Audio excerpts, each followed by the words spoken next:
Hi, I'm your host, Kate. Welcome to Mental Health and Creativity Collide, where we explore everyday creatives. Whether you're a CEO, a chef, a death doula, or a professional actor, mental health and creativity are gifts we all have as humans. This podcast explores how our guests find balance between mental health and creativity. It is a celebration of their stories and an invitation for us to share our own. Here we go.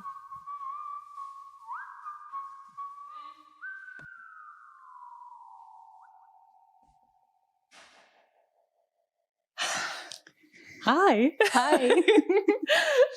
So I'm very excited to be here with my best friend Lana today. Lana and I have known each other for 8-ish years, almost 9. Yeah. We originally met doing theater professionally in the city of Chicago, and then both transitioned into teaching yoga professionally. And Lana moved on to complete many different trainings, including Reiki, as well as becoming a death doula. She is my death doula. We'll talk about that in a little bit. But you are, and she is, one of the most inspiring people I know, especially when it comes to creativity and mental health and just living a very intentional life. So I'm really excited to talk to you today. Thank you for being here. Thank you. Yeah. It's really sweet to be here. Yeah.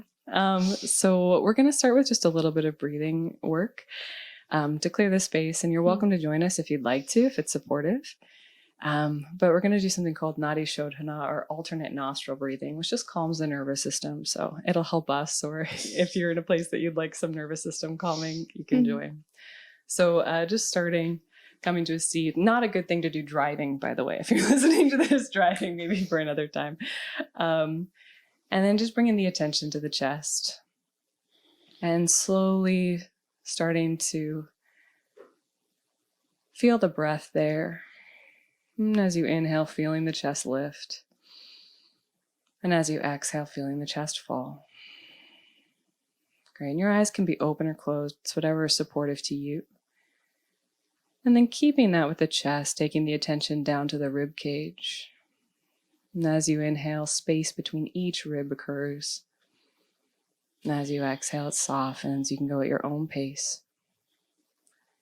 And if that's feeling good, you can stay there. Or maybe adding a little bit of belly expansion. So letting the belly expand and be soft, and then letting it fall. Great. And if that's not feeling good, just go back to the chest and ribs. Now this is more than enough. But if you want to add on, you're going to take the peace fingers of your right hand to your palm, so it looks like a little hang loose sign.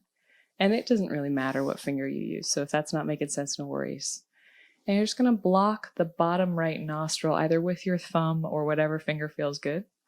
And breathe in through the left nostril. So still inflating the chest and the ribs, maybe the belly. And then blocking the left nostril with the ring finger, whatever finger feels easy, and breathing out through the right nostril. Okay, and then breathing into that same right nostril. So switching at the top, the inhale. You're going to block the right nostril, breathe out through the left nostril. Now, if you're feeling a little stuffy today, you can breathe in through both nostrils or just breathe in through the left. Block the left nostril, breathe out through the right. You can be slower or faster than me here. Breathe in through the right nostril or both. Block the right nostril, breathe out through the left. Just continuing for a few more rounds. Breathe in through the left. Block the left, breathe out through the right. Relax the shoulders. Breathe in through the right or both.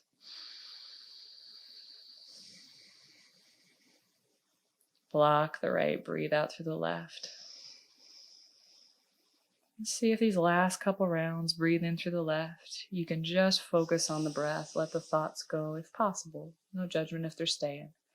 Breathe out through the right.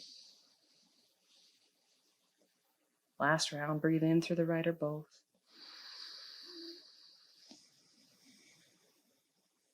Block the right, breathe out through the left. Breathe in through the left or both. Block the left, breathe out through the right, and really get all the air out. Just slowly letting that go when you feel ready, no rush. Maybe you're like me and a little sniffly, that's really normal. And just taking a moment there to notice how you feel. And there's no right or wrong answer, just to notice. Great. Oh, sorry if I bumped my mic. Lana and I are just going to slowly move into conversation, but if you need a little bit more time, feel free to pause. Do you feel ready? Yeah. Okay. Thank you. Yeah. Okay. I feel better. Good. Me too. It's nerve-wracking to talk to people in front of a camera sometimes. At least I feel nervous, just to name it, but very excited. I think that's where nerves come from sometimes. Yeah.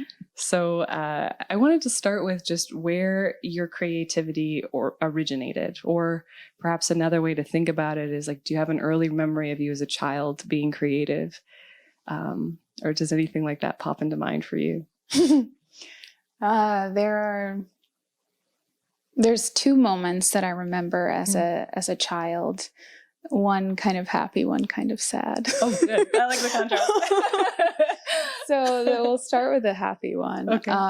I kind of remember this, and it's been told to me, but I used to really like hats. Lady hats with like lace and things that I think my family found at the thrift store or something, but there were all these different hats and costumes that we had growing up. And I remember I used to put on not really fashion shows, but like outfit shows where I would and I was very like quiet and often shy, two different things, but often together. Totally. But when people would come over, usually by the end of the evening, I would silently put on a hat show. So I think there's some creativity in that. Yeah, I think that's so cool. Yeah. And then the sadder one is something I remember, and this is something that I think this is where sometimes I hold tension or insecurity in my voice. Yeah. And so I think that's why I liked being an actor so much, is that I could have other people's voices for a bit. But when I'm like talking as me right now, that's why like cameras shouldn't be nervous for us with our past, but to be me is different.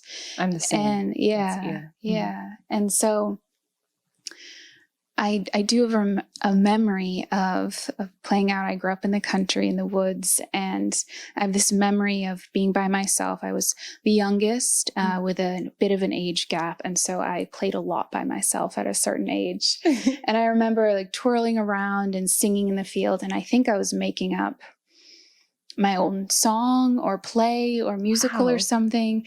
And I am not a musical theater person, or I could never be in one, and I'm not a singer. I've heard you when I was and sing. Just but when I was young, I didn't know that yet.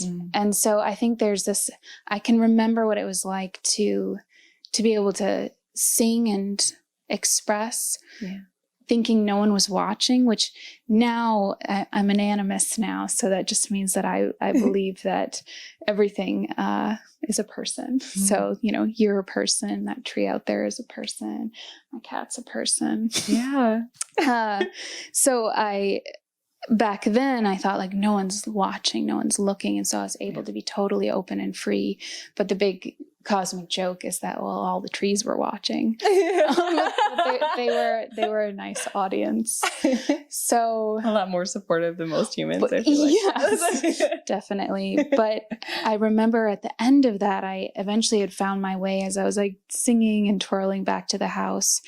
And at the end, I like laid down on our well cover, and I remember my brother clapping and being like, "Oh, nice song." And honestly, I don't even think he was maybe being mean. He was just, letting me know that he saw it all. Yeah. And I was so ashamed. And so that was kind of when I saw the other side of creativity, that it's one thing to to create, and then it's another thing to share.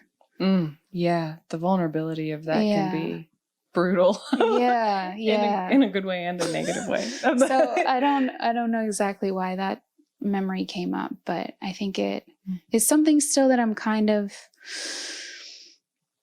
being okay with, that to put things out there and know that everyone will receive them differently, or reject them, and it's all fine. Yeah. It's okay not to be okay. Mm-hmm. Yeah. So part of the reason I was interested in starting this podcast is I believe that mental health and creativity are something everybody has, and they have a lot of ties together. As something, both things I think have a lot of shame around them, around the vulnerability of them, and sharing them, which I think so beautifully expressed in your story. Do you feel like they're tied together? And if so, is there something that comes to mind as like when I think mental health and creativity, this is what pops into my brain? And there's plenty of space for that as we talk too, if you want to. It's a big question. It could go in many ways. Yeah, it's a big one.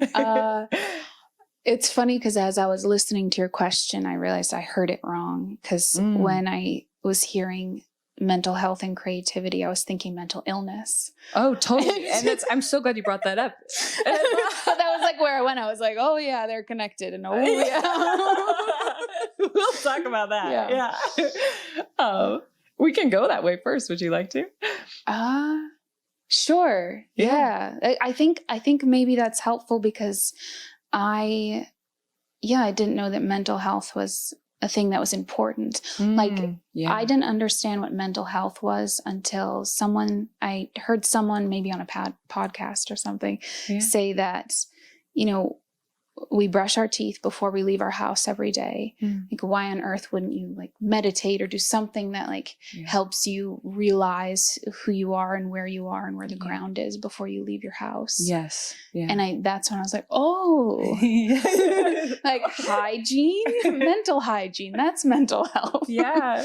Well, and I know you know this too, but just for everybody listening, at least to me, the difference between mental health and mental illness, like everybody has mental health, like we all have on a spectrum. Not everybody has mental illness. To me, mental illness affects your ability to function every day. Does that resonate as true for you as well? Like the definition of those two things? Yeah, definitely. And I think something I'm curious if this is correct, that it can be very cyclical. Which is like, sometimes I think that, or I have thought that I was fine because I would go for long bouts, totally functioning and feeling like I could do things. And then some days I can't. Yeah. And I think that's maybe that answers your question, that's a real similarity I see between creativity and mental health. Yeah. And maybe mental illness is that depending on the kind of mental illness. They come and go. Yeah. And it often feels involuntary. I think we can do voluntary things to help them. Yeah. But like, I can't force a good idea or the creative flow to happen. I love that. I think where that takes my brain is like, I think so often a lot of people think the goal of mental health is to be happy all the time. Like there's an end to it, right? But like, I think the sentence, like, it's okay not to be okay, to me is like, I have a hard time believing that a lot of the times, even if I say it verbally and like mentally, I believe it. In my body, the goal feels like it's to be happy a lot of the times. And that's very out of my control. But to take care and to acknowledge when I'm having a hard day is really different. And like both feel really healing. And then happiness is just like a surprise and a bonus, but very different than like joy or consistency or the ability to function. Yes. Yeah. And I'll just share that I'm rarely happy. Yeah.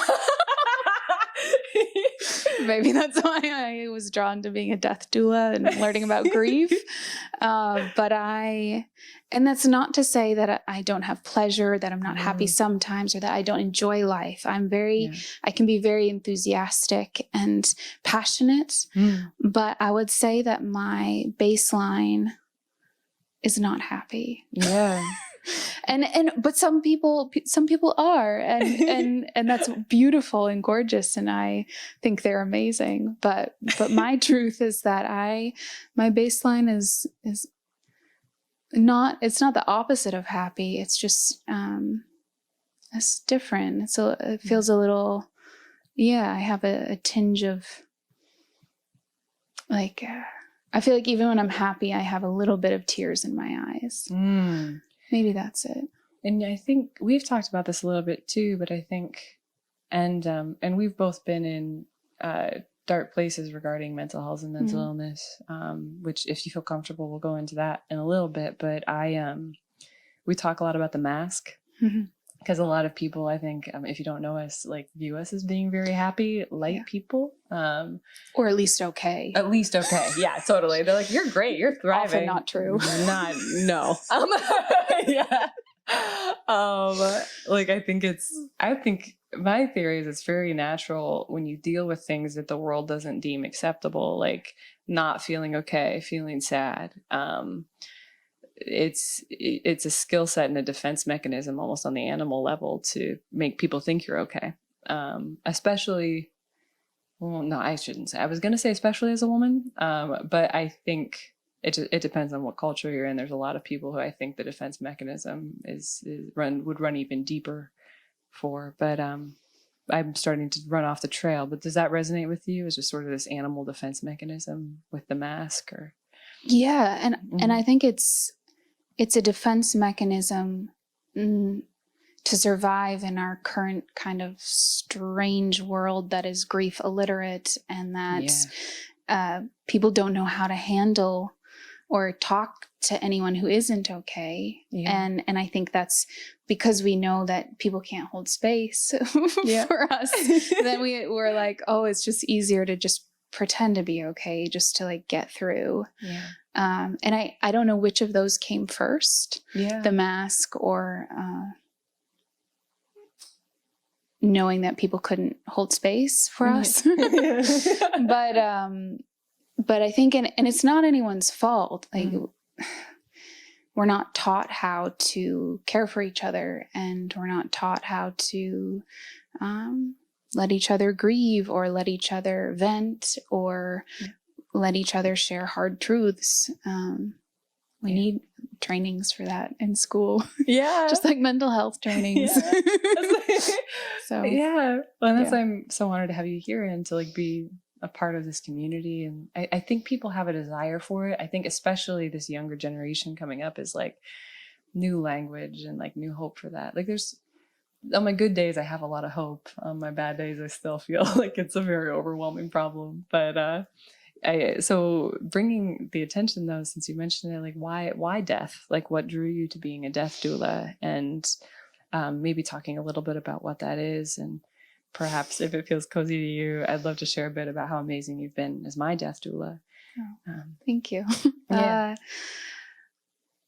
So I guess I'll answer the definition first before I forget. So a death doula is similar to a birth doula, if you know what that is. If you don't know what that is, a birth doula and a death doula are essentially people who are supportive at beginning or end of life. It can be emotional, physical, but non-medical, or spiritual support. And a death doula can help families or the person who's dying before death, during, or after. And different death doulas specialize in different things.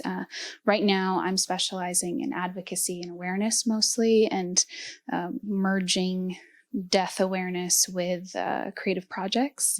But a lot of death doulas work more on the deathbed. I was volunteering with hospice, but with COVID, that ended. So I do hope to get back to being with people in the moment of crisis, because there is something that I feel that's a place I want to be. What would you feel comfortable speaking to what that was like working in hospice as a death doula? To be honest, it was pretty heartbreaking. It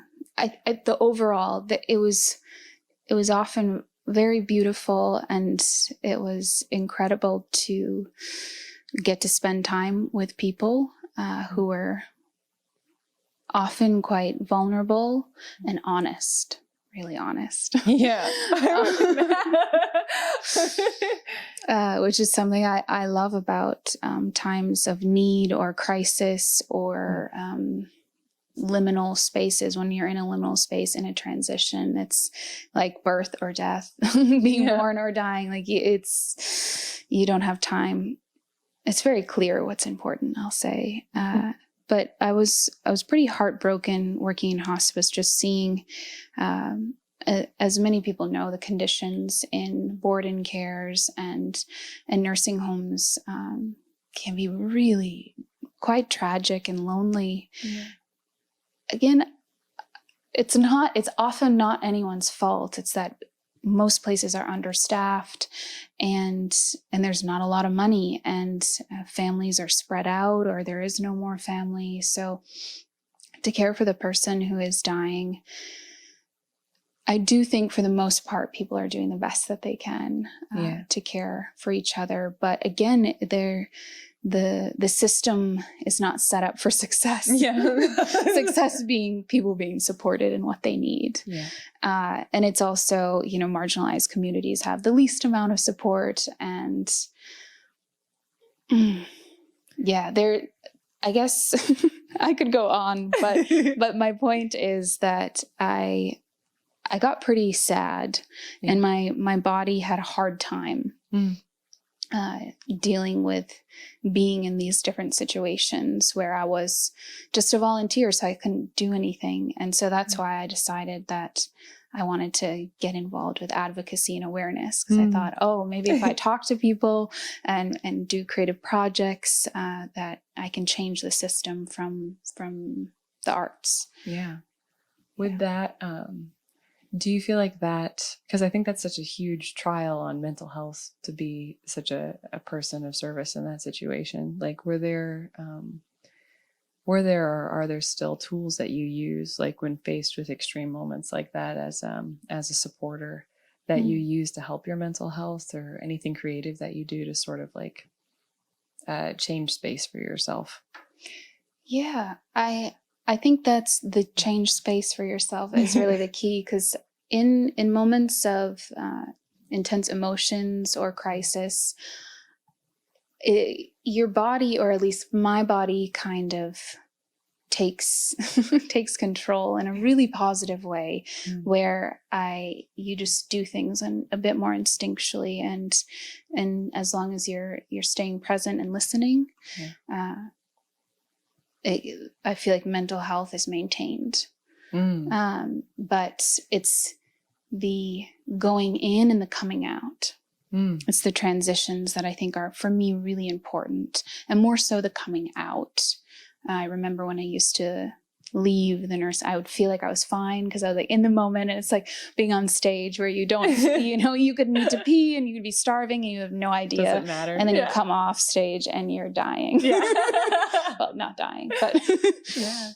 And so when I would come out of it, I would realize, maybe I'm a bit depleted, or, that was a lot heavier than I thought. And it would kind of all start to come down on me. Yeah. And so just basic grounding practices, and actually physical cleaning. Like, it was really nice to get in water after, for example, or at least just drink water, wash hands, and feel the earth.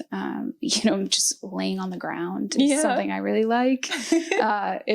If you're a bit strange like me, I love like face planting on the earth. That's like so a helpful. Starfish. There's something about, I think it's I have some alligator love in me or something, where I just like having my belly on the earth. Yeah. So that literal grounding can help me. Yeah. When you said water too, I know a shower is something that usually helps my mental health clear a lot of, and sometimes it's really, really hard to get to the shower, which I think, we underestimate sometimes how much effort that can take, especially if you're dealing with mental illness. But it is always so healing to feel clean physically and mentally like that. And it's like a habit, because I know that I have all these tools that I've learned, so many, and I have to work really hard to remember to reach for them.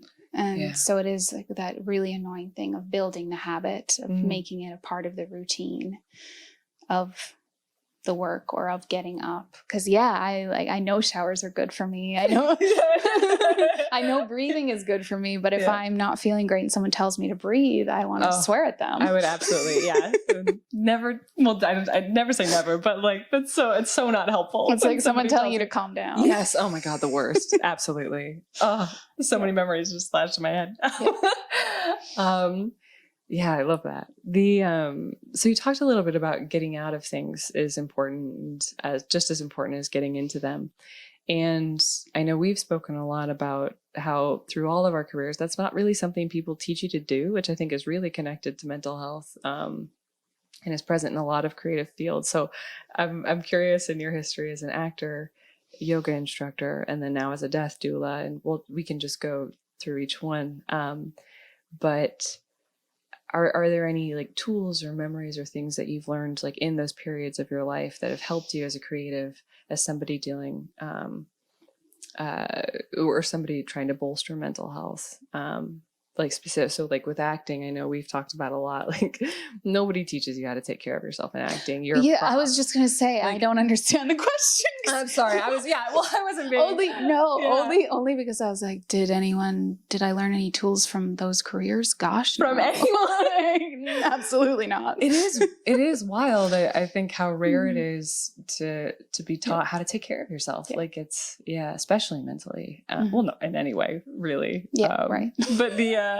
But just starting with acting, is there anything in particular that's that you'd like to share about being able to let things like go, or being able to take care of your mind and body in that world that treats you like a thing most of the time? At least that was both of our experiences.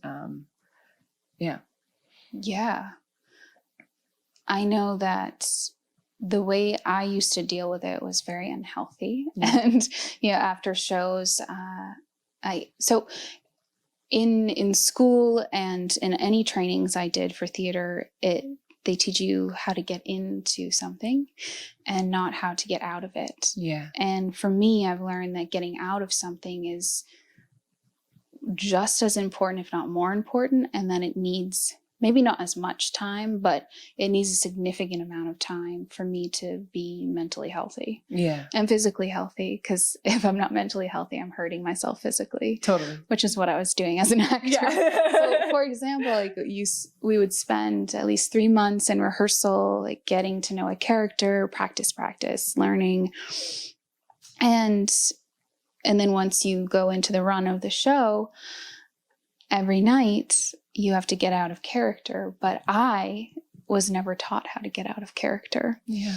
And so the way that I handled that was I didn't know that this is why I was doing it, but after a show, I'd always want to drink.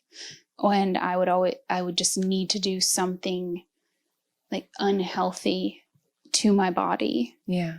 Because I needed a release. And for me, that was drinking. Yeah. Sadly. I think it is for so many creatives of all fields, staying in the sadness, or I just needed to consume something or smoke something or just something to alter my state. And it's interesting because that's actually not a bad thing, because when you're in character or in a situation, you are in an altered state. So it makes sense that you'd want to alter your state to get out of the altered state. Totally. Yeah. But, there are much better ways to do that. Like, breathing or this tremoring that I just learned. Yeah. Or having quality time with friends or castmates that's not around the need to drink something or consume something. Yeah. I think it's beautiful. And it's totally okay to drink something. Yeah. It's totally okay. But if that is how you are altering your state in order to get out of a situation, then it's not great. I feel like, tell me if this resonates with you, like when I look back at that time, I mean, I'm still a performer, but I just have really strong boundaries now. But both of us do creative work now, but just we know how to protect ourselves, I think, in a much better way. But it was a coping mechanism. Like my body was being really smart. Like you're saying, like it Right. knew Yes, I thank need you. something. That's what I was trying to say. Totally. No, but it's a coping mechanism isn't bad. Like Yeah. it was, I feel like I was self-soothing. So everyone, we had a technical issue, which is part of life and death and creativity and mental health. So we took a moment to step away. And now we're back. So I'm just gonna kind of go back into the response that I had to Lana's last beautiful comment, just about like the body's natural inclination to sort of overindulge or to find safety and coping mechanisms when it's coming out of something and like doesn't know how to. And to me, I was thinking like, oh yeah, like those are coping mechanisms. Like you said, not bad. But my body was intuitively like, something's out of focus. We'll take care of you. We'll watch TV. We'll drink. Like we'll do A, B, or C. But the having the tools now to not rely on those maybe like not as helpful things is really helpful. Specifically to like, I think Full disclosure, we've been talking about involuntary things. My cat is making a load of noise in the litter box over there. They're amazing cats. So, and also speaking like mental health, these two cats are amazing for mental health. They're so animals are probably the most important part of a relationship with animals. Yeah. Probably the most important part about my mental health. Would you speak to that a little bit? Yeah. I love talking about animals. I also like to refer to my body and anyone's body as an animal too. Yeah. I think it's a sweet way. The mind and body are not separate, in my opinion. They are intertwined, at least for now. And mine too. Yeah. Mm-hmm. But it also feels nice to name that there is an aspect of my body that is an animal. Yeah. And it helps me to be a little more gentle with my body. And essentially I take my cues from animals. Yeah. So I'll often notice how one of my cats, who's fluffy and gray and luxurious, can just relax into any surface and allow her belly to be displayed and just open up. And my other cat can just curl into the tightest ball where you don't even know where she begins or ends. Yeah. And sometimes I need to do that too. Yes. So protected and so helpful. Physical shapes. And I think that's why Western yoga uses animals to describe different poses even. But physical shapes, not really yoga poses. My favorite poses are mimicking my cats and other animals I see. Yeah, I love that. Once I saw this heron, and I was wondering about the heron's jaw, because they were doing this wild movement, and they eat so much with their jaw, and their jaw was shaking. And I wondered to the heron, why does my jaw hurt so much? Does your jaw hurt? And what I got back was, as long as you continue to live like a human, your jaw is going to hurt. And I took that in two ways, which is the first is that I'm a human, so I live in this world, and my jaw will hurt because I need to smile and chew and talk, and these are things a heron doesn't do. But the other meaning for me was that as long as I have this kind of rolling undercurrent of pressure that I put on myself to be purposeful and to do things right, that I think I hold a lot of that pressure in my jaw, or I think I actually hold it in my abdomen, and then I don't always express it properly, and so then it gets stuck in my jaw. Yeah. And so that resonates with me so deeply, like that.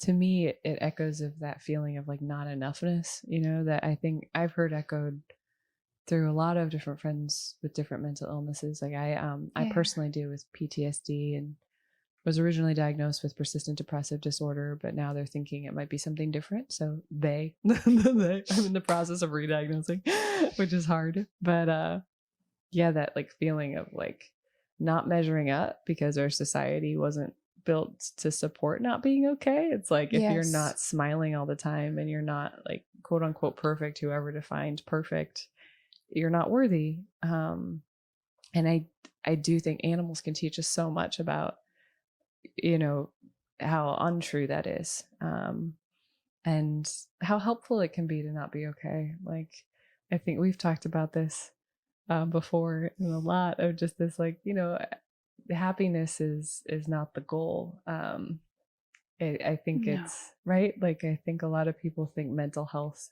the goal is happiness. And I don't think that's true. I think it's just an ability to function and like live in the world. And I think sadness is a part of living in the world a lot of the times, and brings greater weight to joy and happiness. And I feel like your career handles the career. What does that even mean? But like your work as a creative and as a death doula, I think speaks to that duality a lot. Would you be open to talking a little bit about, well, I have two thoughts I want to talk about, because talking about animals makes me think of tremoring, and I want to go back to that. But then I also want to know more about you as a death doula. Let's go with tremoring first, if you're open to it. Yeah. Okay. Yeah. Cool. Mm-hmm. Yeah. So tremoring is something that I just learned about about 6 days ago. So full disclosure, I am a complete beginner at this, but my mom actually just sent me a video of it, and because I have this hip injury, and so I just tried it for the hip injury, and it's essentially a series of very basic exercises to slightly tire out the muscles. And then in the final position, you're lying down with your knees bent, and your body just starts to have this involuntary reaction, the shaking, tremoring. And the way that it was described to me in the video is that it is trauma and tension releasing. So this specific style of tremoring is called... I keep smiling because Kitsune, one of her cats, is to the side. You may even see a whisker or an ear occasionally if you're watching. Yes.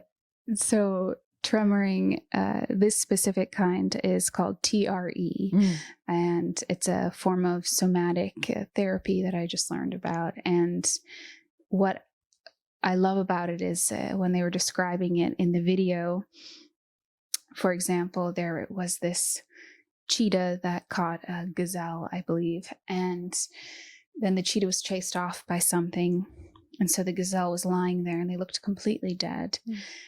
And then all of a sudden they started shaking a little bit, and then more, and it was just a wild it looked like they were having a really intense seizure. And then they got up and ran off like nothing had ever happened. So imagine a world where we are able to walk around without our masks on, and walk around and admit when we're not okay, and hold space for each other, even if you're presenting or talking in front of people, and it be okay that the speaker is tremoring. Yes. And acknowledging that and saying, hey, I'm nervous, or, oh, I'm talking about this subject, or someone in the audience reminds me of someone that hurt me, so my body needs to shake while I talk for a moment. And if we could process things in the moment, not everything can be processed in the moment, of course, but if we could just process some tension and trauma in the moment, I think it would be so deeply helpful for us all, because then we wouldn't hold it in our bodies. And I know that a lot of stress leads to injury. And I think it's very similar to my passion for death work and death advocacy, or death awareness advocacy. I'm not like repping death or anything, but is that I do believe that if we could learn a little bit more about death and have it be a bit more destigmatized. I'm just going to move my cat. It's actually quite nice to have a cameo appearance. She just wanted to be with us in the This is Kitsune. Teeny jaguar. So if we can prepare for death a bit more, just with paperwork and such, and we'll talk about that a little later maybe, but if we can support each other, I think we have to take a cat break. Yeah, we'll be right back. We'll we be have right a cat back. break. The cats have been fed. Yes, we are back. So talking about just to talk a little bit more about how you spoke to tremoring and how it's connected to somatic healing. So if you don't know what a somatic experiencing is or somatic healing, so like a therapist or a counselor or psychiatrist is to help the mind and trauma of the mind or mental illness. And a somatic experiencing professional deals with the same thing, but in the body. And I need both of those things to heal. Some folks respond better to one or the other, but we'll talk more about that in future episodes. We'll definitely have more workers on, but tremoring as an involuntary way of healing is just so cool and so natural. And I'm somebody who shakes a lot, like especially when I sing or I'm doing something really vulnerable. And I was always like, when I went to experience training for those things, like, here are ways to not tremble, or here are ways to make you look strong.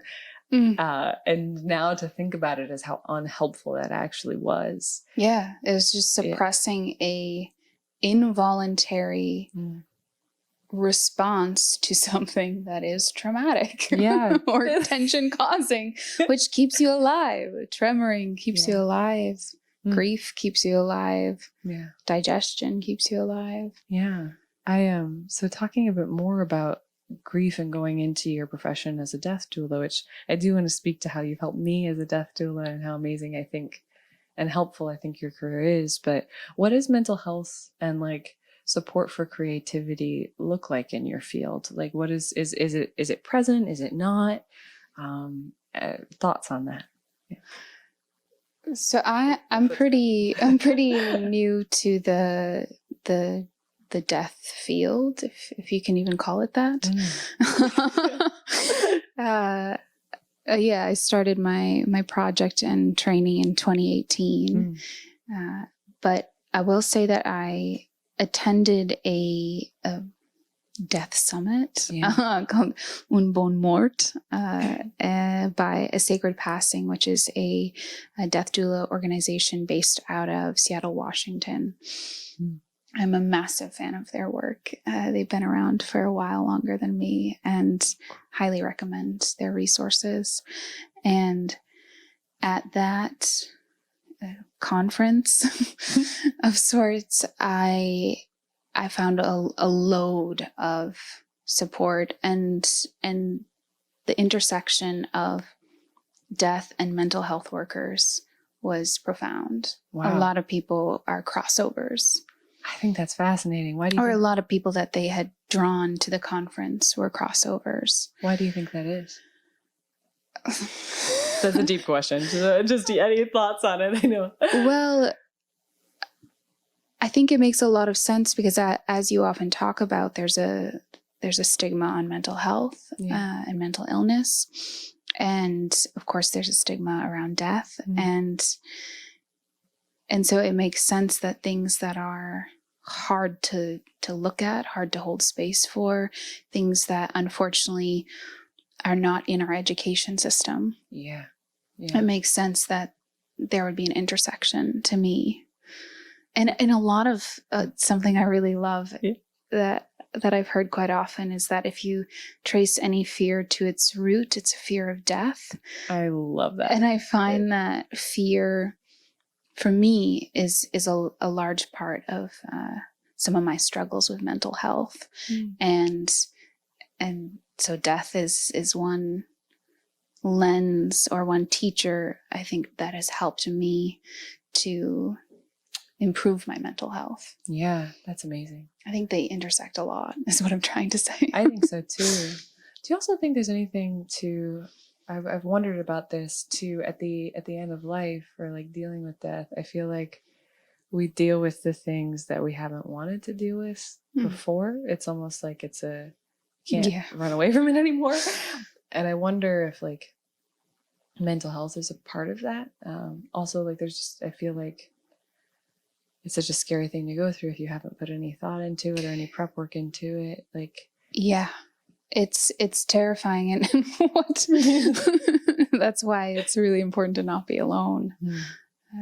That's one of the roles that I play, and I'm thinking about my death doula teacher, and one thing that she was really adamant about teaching to anyone that she could was different meditation techniques, because sometimes when you are dying, you've lost your ability to move, to speak, to eat. Most senses are failing, and so sometimes all that you're left with is yourself. Oh yeah, wow. and hopefully you are able to feel or sense other people in the room with you, but I imagine that it is very intense and scary. Yeah. And so if you have some tools, if you have found meditation techniques that help you, help to soothe, help you to cope with this wildly involuntary physical transition that you're going through, I think it can only help. Yeah.